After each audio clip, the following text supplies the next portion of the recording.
an independent analysis of European defense capabilities and strategic policy.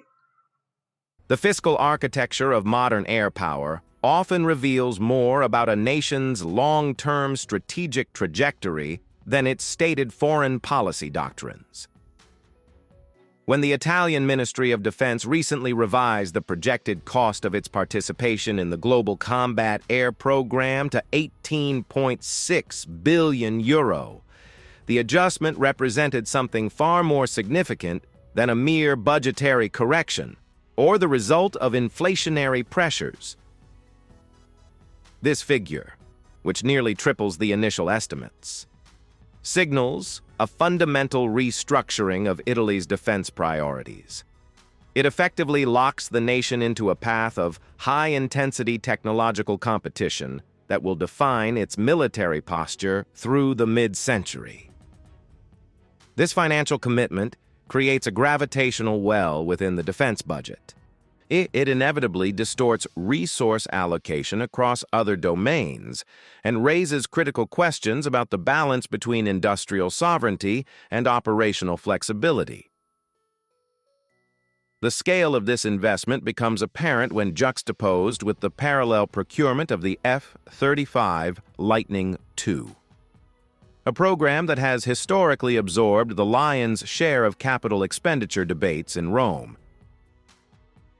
The decision to allocate a sum exceeding the lifetime procurement costs of the Joint Strike Fighter fleet suggests that Rome views the Global Combat Air Program not merely as an acquisition project, but as the primary vehicle for sustaining its domestic aerospace competencies. The allocation of 18.6 billion euro indicates that Italy is attempting to purchase a seat at the table as an equal partner alongside the United Kingdom and Japan, rather than accepting a subsidiary role as a subsystem supplier. From a systems perspective, this expenditure is the premium required to maintain the capacity to design and integrate complex systems of systems, particularly in the realm of avionics and electronic warfare, rather than delegating those core competencies to foreign entities.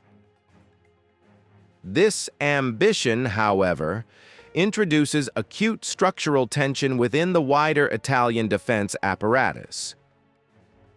The logic of the Global Combat Air Program relies on the development of a sixth-generation platform that operates as a command node within a network of unmanned adjuncts and legacy assets. Achieving this requires the integration of the integrated sensing and non-kinetic effects, and the giant Leonardo Corporation is spearheading this element. While this secures high-value engineering roles within the national industrial base, it creates a high-risk technical bottleneck. The challenge lies in harmonizing Italian sensor architecture with airframes and mission systems developed by Mitsubishi Heavy Industries and BAE Systems. Any misalignment in these subsystem interfaces during the critical development phase could lead to delays that would compound costs further, straining a budget that is already operating at the limits of political feasibility. Furthermore, the concentration of capital in the air domain necessitates a re-evaluation of the modernization timelines for land and naval forces. The Italian military operates as an interdependent system where the slowing of capitalization in one sector can degrade the overall joint force capability. The Army, currently managing its own transition away from the Dardo fighting vehicle towards the Armored Army Combat System, faces a restricted fiscal environment. The selection of the Lynx KF-41 platform and the pursuit of a new main battle tank require sustained funding streams that may now compete directly with the escalating demands of the air program.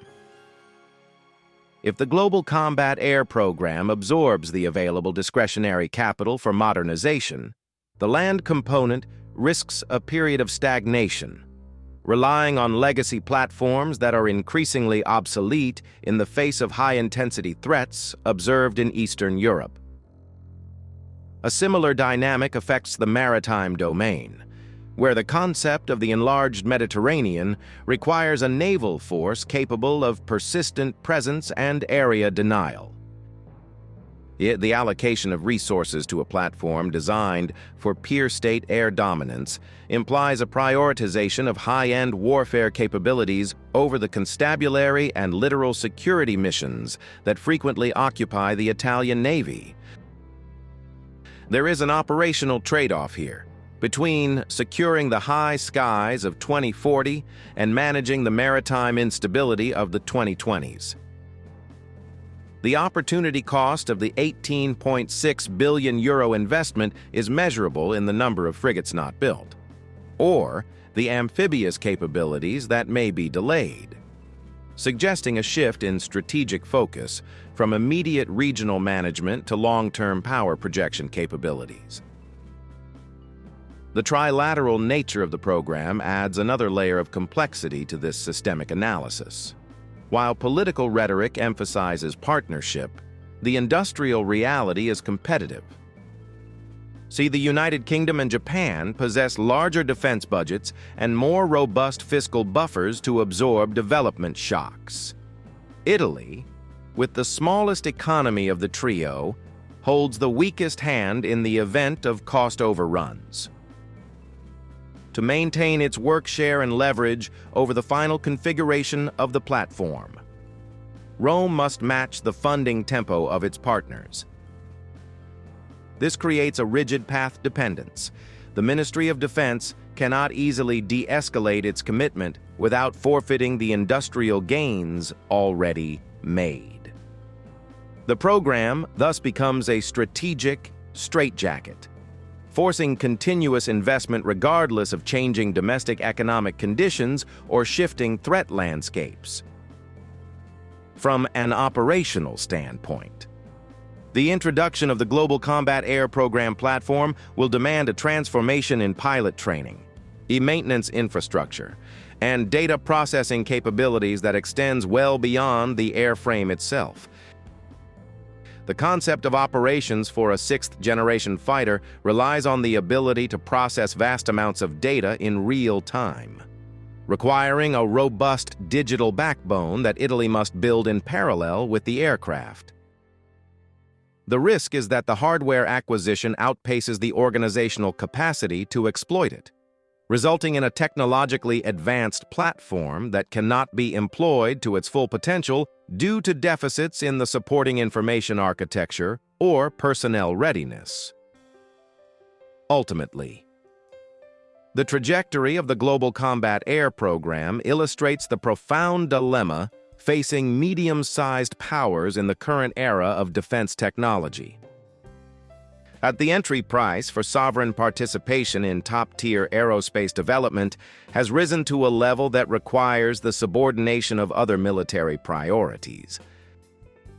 By committing to this path, Italy has effectively decided that the preservation of its high-tech industrial base and the political prestige of a Tier 1 alliance partnership supersede the benefits of a more balanced, off-the-shelf procurement strategy. This decision aligns with a vision of strategic autonomy, but exposes the Italian defense establishment to significant systemic fragility, where the success of a single, capital-intensive program becomes the central variable determining the credibility of the entire national defense posture for the coming decades.